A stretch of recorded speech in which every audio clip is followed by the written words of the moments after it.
Naik and welcome back to my YouTube channel. Today I am here with a science topic, that is chapter number 7, Control and Coordination, given in NCERT Class 10 Science textbook, and it is from the biology part. So before I try to cover this whole chapter as much as possible in different videos. So I will upload all these videos. Please watch all this. And here in these videos I prefer explanation. I want all of you to understand this topic clearly. So I will just tell you the theory. If you want all this whatever I have told in the written form, then I'll don't worry about it. I'll upload it in the description box. You can go and check it. So without any further ado, we'll start our today's topic, control and coordination. What is control and coordination?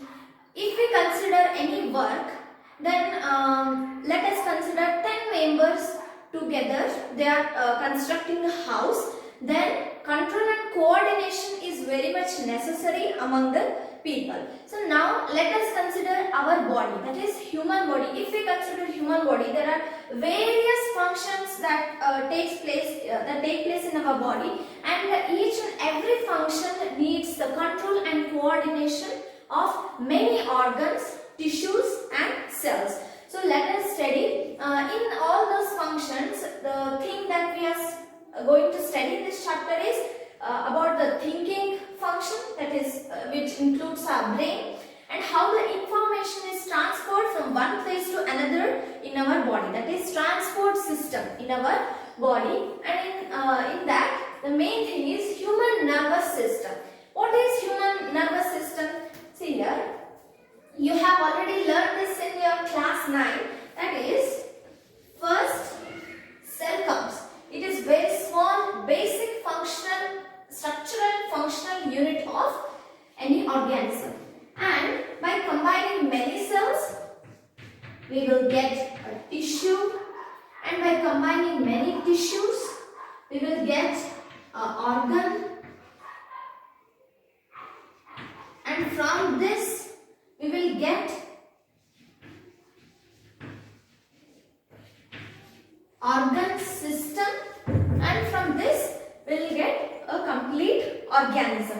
Here they have come from last. Here nervous system means it is an organ system, and in that the organ is, normally nervous system is present all over the body. So almost all parts of the body comes in the category of organ. And tissue, we call it as nervous tissue, and nervous tissue is made from nerve cells, which we call as neuron. Here you can see, so this is a complete neuron. Till this part, it is a complete neuron. First, let us study the structure of neuron. Neuron is a structural and functional unit of our nervous system, and it consists of a cell body. In that we have a nucleus, and here there will be cytoplasm, and these the finger-like projections, these are dendrites, and there is a long structure here, as you can see. So this is the next part, that is axon, and the end of the nerve is also known as nerve ending. So this is all about a single neuron. Now let us study. Here I have already written that in nervous system, mainly today we will study about how does it work, means the function of nervous system or transportation in our body. So now let us consider, as you can see here, two neurons are connected to each other. Not only these two, but too many neurons are connected with a complex network and dense network in our body. Let us consider an example. Here, if you touch a hot object, at the time you will suddenly take your hand off. How do you do that? Means if you touch a hot object, then you will get to know that, oh, it is hot and it may harm my hand, and you will take that back. And if there are any burnt marks, and if your hand is burnt, then you will apply something, if you will apply medicine or remedy for that. To do all these things, we will think about it. To think about it, first the transferred to the brain. We know that brain is the thinking part of our body. I think I need not explain you about that. So when we touch a hot object, I told you that neurons are present all over the body. So the neurons that are present in the place where our body is in contact with the hot object. At that place, in the place of this cell body, a chemical reaction takes place, and due to that chemical reaction, the electric impulses are formed. Remember this, electric impulses. So this chemical reaction sets electric impulses. So the information is transformed in our body through electric impulses. So here information means nothing but that the object is hot, it may harm your hand. So take it back. So this is not take it back, just the thing is the object is hot and it may harm. So that is the information, and that information is transformed as electric impulses, and the from the cell body the electric impulses are transported through the axon till the nerve ending. And here the nerve ending of one neuron is connected to the dendrites of another neuron. And here the gap between two neurons, or the gap between nerve ending of a neuron to the dendrite of another neuron is known as synapse. Here I have used. So this is the short gap between these two neurons, which is called as synapse. And let us consider only this part. This small part is magnified here. This is nothing but synapse, what we discussed. Here let us consider this as the nerve ending. Here the nerve ending of one neuron, and this is the dendritic tip of another neuron. See, just I have magnified, and this is known as a synapse, what I told you, gap. But this much gap will not be present, just I magnified it so that you can understand it easily. And here, as you can see, the information is coming in the form of electric impulses, but when it reaches the nerve ending, so we call it as synaptic knob. Here you can see 1, 2, 3, 4 are there. No, these 4 round-like structures, these are known as synaptic knob, and when it reaches the synaptic knob, at that time this chemical impulses, they are converted into chemical impulses. That means the chemicals are formed here.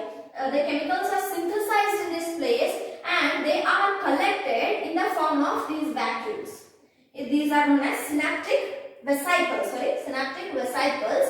And in these vesicles, chemicals are formed. And normally, the most common or the chemical that is formed is acetylcholine. We call it as acetylcholine, and this is the chemical formed here. And these vesicles will break, and the chemicals that are present inside these vesicles, they come out and they are spread in this synapse. You can see this is the gap synapse, and this is another neuron. It attracts or it catches all these chemicals, and again when it reaches to another neuron, it will be converted to electric impulses. So the same procedure goes on. Here the chemical reaction sets up electric impulses.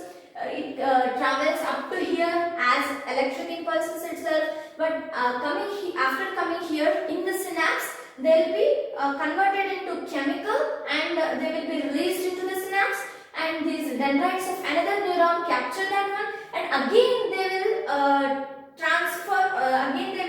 convert that chemicals into electric impulses. So the same information, that object is hot, the same information is there, but the thing is, first it was in the form of electric impulses, later the information was converted into chemicals. And when these information reach our brain, so let us consider that all these nerves go and reach our brain, because we need to think about that what we have to respond for it. That's why it should reach our brain, and when it reaches our brain, let us consider that this is a last neuron. Just I am giving an example. This is a last neuron, and here is our brain. At that time, the information from last neuron to brain, here place through the synapse. Here also there will be gap, and again it will be converted to chemical form, and it will be transferred to our brain. And when it reaches our brain, then brain will think about it, it will recall the memory if there are any such situations before, and also it interprets it and decides a response, and it thinks that, oh, it harms our hand, that's why we need to remove our hand. Like this, again this information will be sent back, and the same process takes place until it comes to our muscles, and we remove our hand. Let us consider another example. That is, if any teacher enters your classroom, then you'll start, if you are all making too much noise and you are talking with your friends, at the time when teacher enters, you'll suddenly stop talking and you will stand up and wish them. How do you do all these things? So when the teacher enters, at the time your eyes will detect the information that teacher is coming inside. So that information is transferred to our brain, and the brain interprets and decides about the response that we need to give, and it tells us that you need to stand and you need to wish them. So like that, we'll stand up and wish our teacher. So the same process takes place in all the functions that we do in our day-to-day life. So we have studied about how does the human nervous system work. And in my next video, I'll tell you about the advantages and disadvantages of electrical impulses. If you have liked the video, then please like, share, comment and subscribe to my YouTube channel.